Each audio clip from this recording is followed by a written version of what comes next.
welcome everybody to the latest in our installment of London interviews. With just a matter of weeks before London International Shipping Week 2025 gets underway. There's a lot happening, and if you go onto the LISW25 website, you'll see all the events that are being added to the week. There's a lot of activity, a lot of good speakers that are being added to a lot of the events, and a lot of subject matter that's going to be covered and discussed throughout the week. We've got thousands of decision makers coming in to LISW, and it's going to be great to catch up with old friends and new. I'm very, very delighted today to have in our latest installment of London interviews George Macheras, who's partner and global maritime sector head of WFW's global maritime operation here in London. Now, George has led the world's largest global maritime legal practice with over 300 maritime lawyers. That's a lot of lawyers there across 19 offices in 15 jurisdictions.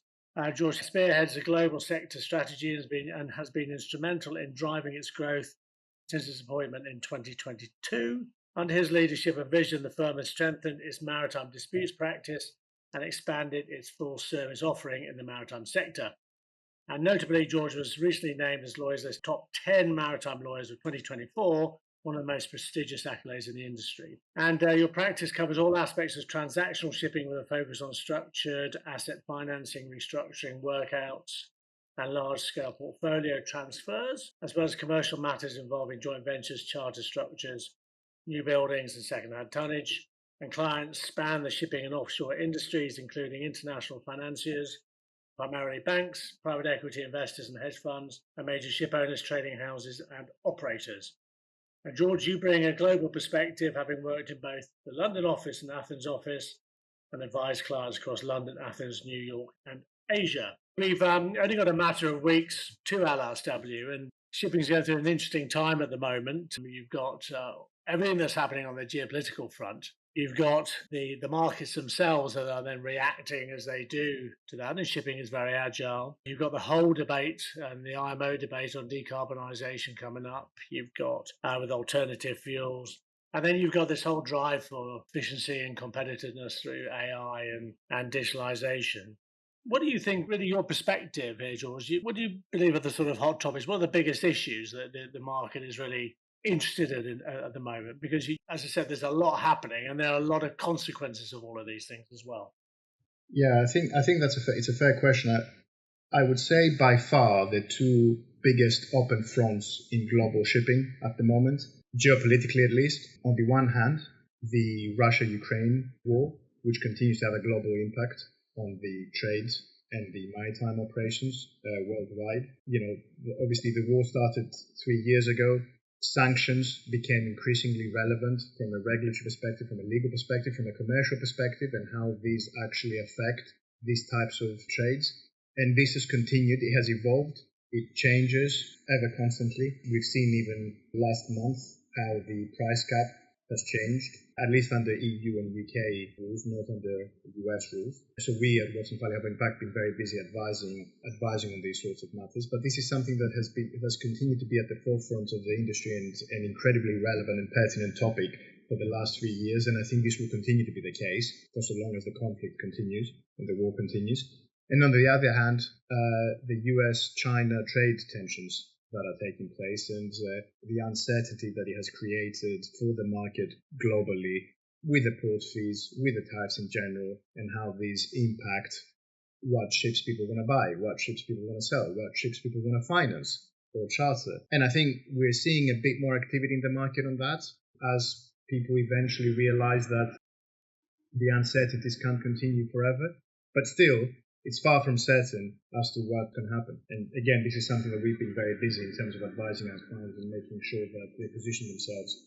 When you look at the industry itself, and you've raised a couple of issues there on things like the sanctions and the price cap and the Russia-Ukraine. We haven't even talked about China, potential over there, what have you. How does shipping react to this? Because, massive investments, massive commitments, locked into charter parties that are watertight legally. Very, very, legal landscape is like quicksand. It's moving around all over the place, shifting around all over the place. How do you advise? I mean, what can shipping do to protect itself against this? I mean, or is it a question of just dealing with situations when they arise? Well, shipping makes the world go round, as you know, Sean. So what we find is that whether you're an owner or a charter or an investor or a financier, what you want is you want to invest in a real economy and in real business. And I don't think there's anything more real in terms of its economy than shipping. So with that comes a degree of caution that it's our job as lawyers to actually advise the clients with and protect and make sure our clients are protected against. So for us, absolute key, both for ourselves actually as advisors, but also for our clients and our business partners, is to make sure that clients are proactive in terms of that type of regulatory framework. So they've got frameworks in place, their contracts are well drafted and are well reviewed to make sure that when you're operating in these uncertain waters, no pun intended, you're doing so within a degree of caution from a legal, contractual, and regulatory protection.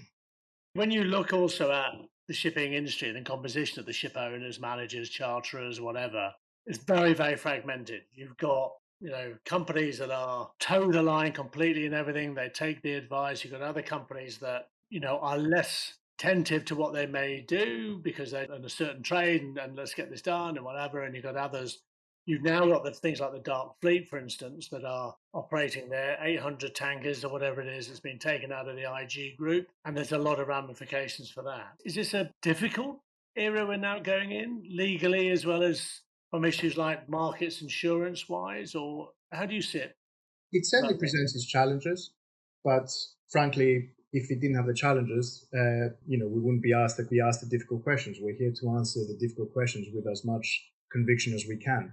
And I think what's evident, especially if you take the Russia-Ukraine war, for example, and the Russia energy trades as an illustration of that, there are parameters within which you can legitimately trade Russian energy. So it is our job as advisors and it is our client's job as the operators to stay within these parameters. Of course, because the legislation is quite wide, mentioning the price cap change from last month, there's discrepancies between different authorities as to what the legislation is. So, for example, now there's going to be a different price cap under OFAC and under the EU and the UK rules. You have to navigate through that deviation. You have to navigate through that uncertainty. But it is certainly possible to do that with good advice and with good operational systems in place, because actually this is what it's there for. It's there for you to be able to go ahead and do that kind of business, provided that you do so legitimately. And you also safeguard yourself against, as you say, the illegitimate players that we do not want to conduct business with, such as the dark fleet, such as these operators, and make sure that both you and your clients are ring-fenced to the extent possible against these risks. Just talking a little bit about the way that the dark fleet operates, what have you, because it tends to be the vessel that is sanctioned, isn't it? It's the vessel rather than me as a ship owner or whatever. It's the vessel.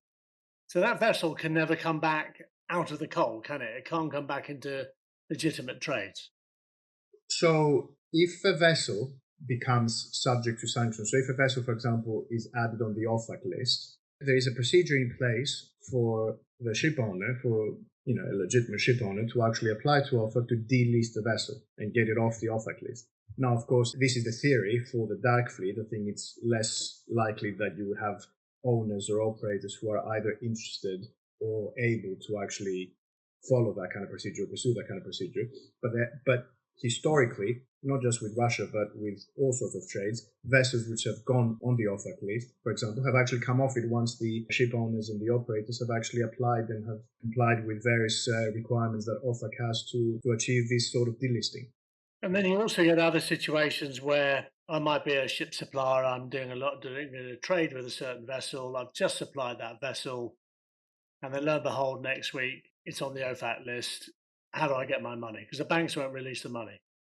The biggest and most important piece of advice I would give to players such as the one you described is first and foremost to make sure that you cease all activity with a counterparty that has become sanctioned or prohibited. That's first and foremost. Before you can even think about getting your money back, the first thing you need to do is stop doing business with these guys. Once you've done that, then there will be procedures. Again, there are procedures, there are frameworks in place to apply to the various sanctions authorities, get special licenses or see what kind of legislation you can rely on to make sure you can actually get repaid, or you can actually get your money back, or you can unwind from any active and live transactions in an ongoing manner. We've done this for a number of clients. As a firm, we led all the international lenders when the warfare started. We acted for all the international lenders in unwinding their financings with soft control when soft control became a sanctioned entity. And this was billions of dollars of debt. There was an unwinding period that the sanctions authorities took place, and we did it. And we did it successfully and within the parameters of the sanctions legislation. Coming onto on a more general basis now, looking at these sort of within the industry itself, how are they actually impacting your clients? I mean, what are your sort of clients saying to you? Because lawyers can be so important to a company that's facing difficult situations, because you are there, you seem to be on the side of the client, your advice is sought after. It can often, deliver that element of solace that, somebody facing a difficult situation can cling on to you. But how is it impacting the market and your client? And, what is the sort of process involved? I mean, obviously, it all depends on what we're talking about here, but generally speaking, when they're coming in.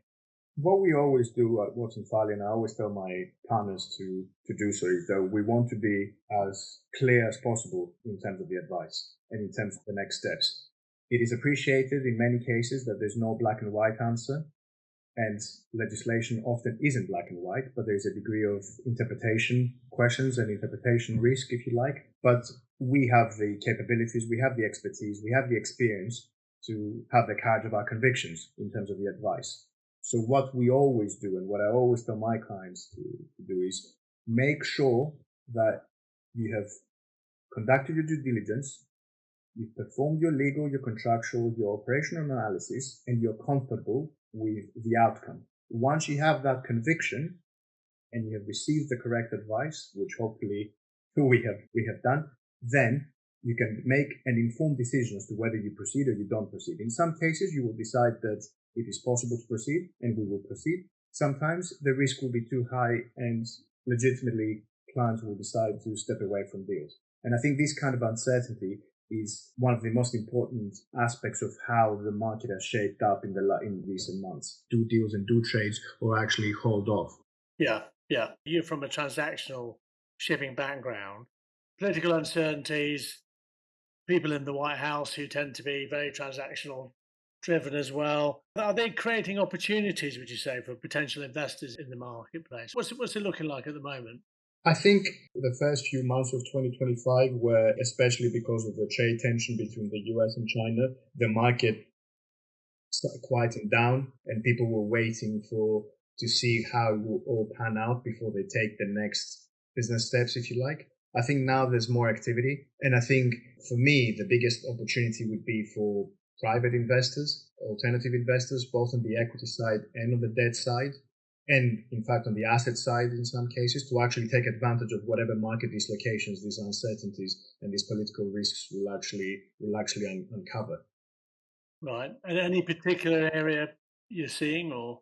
I think what we've been particularly active is actually seeing alternative investors looking on the equity side and the asset side, actually looking to participate in tonnage opportunities. And again, we've been very busy in leading these sorts of instructions for clients. Mitigating risk is really, really important, and building that resilience, an element there, and looking at it from a legal perspective as well. How can the market be more proactive on that side of it? You talked at length there a little bit about doing your due diligence, doing all of this side of it. But are there any sort of areas of advice there, in actually making sure that the decision they come to is the right one to make? Yeah, I mean, Sean, I'm a lawyer, so I cannot use the words due diligence too many times, as you would expect. But I think it really does come down to these two words.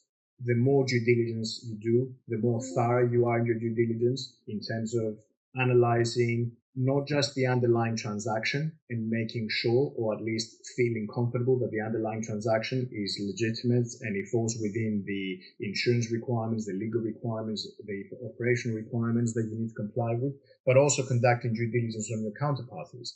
Not just your direct counterparties, but also all the parties that are involved in a particular trade, because shipping being a global cross-border, multi-layer industry. You're not just dealing with the person that you've signed up a contract with, you're dealing indirectly with a number of other people in the chain. Make sure always you have conducted your due diligence and you've done your checks, not just on your direct counterparty, but also on the other stakeholders in the deal. Knowing your customer is so Knowing your important. customer and knowing your deal. Right. I want to talk a little bit about, as we come into London International Shipping Week, and there's a couple of key words in that, London and international, and shipping very much relies on the sort of interaction of the clusters around the world and, working with each other. Can I just get your views?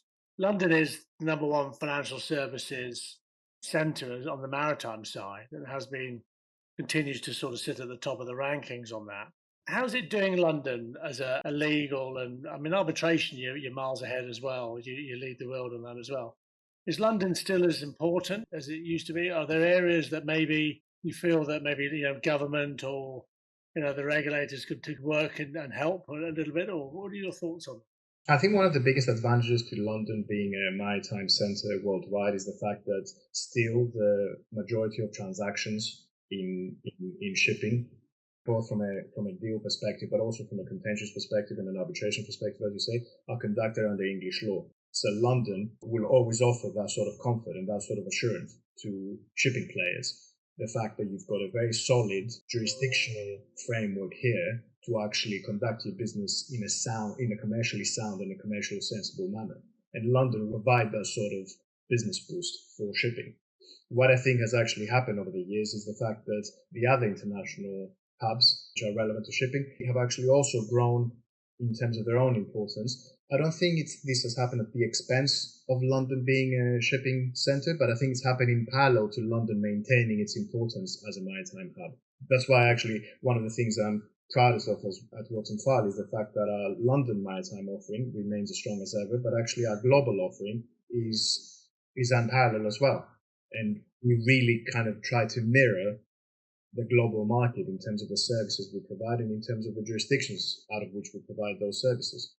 I mean, Watson Farley have, always been important to me in my media career. When I was on Lloyd's List 25 years ago, as a journalist, used to deal with all your lawyers there and, certainly got the finger on the pulse.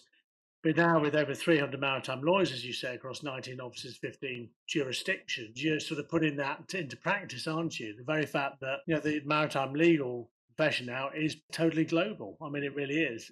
It's global in its full service. I always say to people that if you've got a shipping question, then we will have the answer because we would have done it before, or nobody else would have done it before, in which case we will be the best bet in terms of finding the innovative answer. And this is what we've done in the past. And for us, being able to provide that holistic service to clients is absolutely key, both in terms of our strategy and in terms of our client service more generally. Do you see sort of growth of the cluster mentality, though, where clusters will work and with each other because they need to? Singapore needs to work with Rotterdam as much as Hamburg needs to work with London and Athens or whatever. Absolutely. I don't think there's an industry which is as global and as international in its roots as shipping. You've been in the shipping industry a number of years. I mean, how have you seen it change, George? What are your sort of personal reflections on it all? I always think it's interesting. When I joined Watson Farley about 15 years ago, I was primarily acting for shipping banks who were lending money to borrowers, ship owners to buy ships, to refinance ships, and so on and so forth. And actually now, reflecting on my own diversity of clientele, but also my sector's diversity of clientele, how much more varied it's become. Some players have exited the industry, more players have entered it. It remains an amazingly fascinating industry. Personally, I'm very proud to service it, and I'm excited for what's yet to come. And I totally agree. I think the way that innovation is coming in and blue sky thinking and shipping is so resilient, so agile. Yeah, I agree. As I said, I think at the start of our chat, Sean, in my experience, people, investors like nothing more than the real economy, and I don't think there's anything more real than shipping. Yeah, no, that's a fair point. So, what are you looking forward to most with LISW? Presumably, you've got a lot of clients coming in. You're going to be doing a lot of networking and whatever during the week. We do indeed. The thing I'm most looking forward to is the fact that loads of clients and loads of friends and colleagues will actually come to London from abroad, and it gives us an opportunity to see people in one place, in one city. I personally think September is probably the best month to visit London in terms of the weather. So there's a short window that London gets many things right, but perhaps the weather's one that we could do better in. But I think September is a great month, and I think people will really enjoy it. Well, I think it's either that sort of May. It's always known as May or September. Yeah. We're in heat wave at the moment. No doubt it'll start raining on the 15th of September, but fingers crossed it doesn't. And finish on the last day.